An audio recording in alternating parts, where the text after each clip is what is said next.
अगर आप अपनी जिंदगी से खुश नहीं हैं, तो यह बुद्धा की कहानी सुनकर आप अपने जीवन में कभी निराश नहीं होंगे। तो ये कहानी को मिस मत कीजिए, पूरी सुनिए।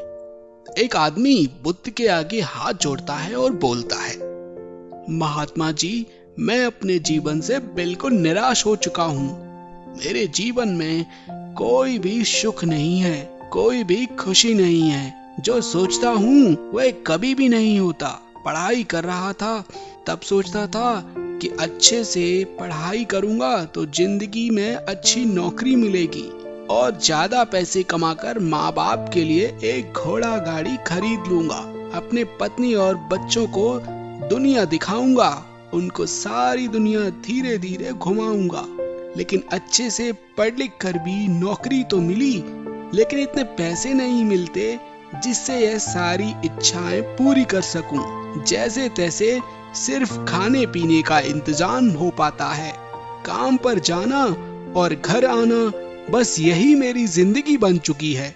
आदमी की बातें सुनकर बुद्ध उसको पास के बगीचे के नजदीक लेकर गए।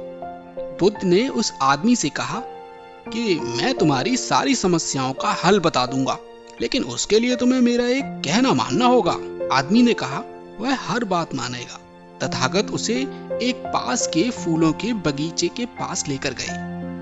बुद्ध ने आदमी से कहा कि तुम इस बगीचे में जाओ और तुम्हें जो सबसे सुंदर फूल नजर आए उसे मेरे लिए तोड़ कर ले आओ।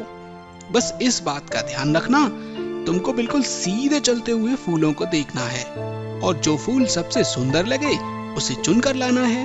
एक बार जिस फूल के आगे तुम निकल गए, उस फूल को पीछे मुड़कर नहीं तोड़ सकते। आदमी बुद्ध की बात ध्यान से समझने के बाद बगीचे में गया। आदमी को बगीचे में प्रवेश करते ही कई सारे सुंदर फूल दिखाई दिए, लेकिन आदमी ने उसमें से एक भी फूल नहीं तोड़ा, क्योंकि उसे विचार आया कि हो सकता है आगे इससे भी सुंदर फूल मिले। अधिक सुंदर फूल की आशा में आदमी बगीचे के अंतिम छोर तक पहुंच गया।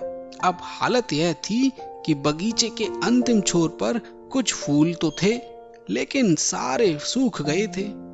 आदमी को काफी पछतावा हुआ कि उसने पहले ही कई सुंदर फूलों को क्यों नहीं तोड़ा। उस आदमी के पास सूखे हुए फूल में से फूल तोड़ने के अलावा कोई रास्ता नहीं बचा था। उसने एक सूखा फूल तोड़ा और बुद्ध के पास लौट आया। बुद्ध ने सूखे हुए फूल को देखकर उस आदमी से पूछा, बगीचे में इतने सारे सुंदर फूल थे, फिर तुम ये सूखा फूल क्यों लेकर आए हो? आदमी ने कहा, इस विचार से कि कोई और अधिक सुंदर फूल मिलेगा, मैं तभी उस सुंदर फूल को तोड़ लूंगा। और ऐसे करके मैंने सारे सुंदर फूल पीछे छोड़ दिए और अंत में मुझे यह सूखा फूल तोड़कर ही लाना पड़ा। महात्मा बुद्ध ने कहा कि यही समस्या तुम्हारी भी है। यह बगीचा तुम्हारा जीवन है और इसमें सभी तरह के फूल छोटी मोटी खुशियां हैं। तुमने ज्यादा बड़ी खुशी की आशा में इन सभी छोटी छोटी खुशियों को पीछे छोड़ दिया है। घोड़ा गाड़ी पाकर भी शायद तुम्हारे माता पिता इसलिए खुश ना हो जितना कि तुम्हारे पास बैठकर उनसे बातें करोगे, उनकी सेवा करोगे तब होंगे। किसी बड़े पर्यटन स्थल पर जाकर तुम्हारी बीवी बच्चे खुश हो सकते हैं, लेकिन इससे भी ज्यादा खुश वो तब होंगे जब तुम उनके साथ समय बिताओगे, उनसे प्यारी प्यारी बातें करोगे, उनके साथ खेलोगे, उनके साथ अपने मन की सारी बातें साझा करोगे। महात्मा बुद्ध की बातें उस आदमी को समझ आ गईं और उसकी विचारधारा बदल गई। अब अपने उसी पुराने जीवन में खुश रहने लगा जिसमें वह पहले दुखी रहा करता था।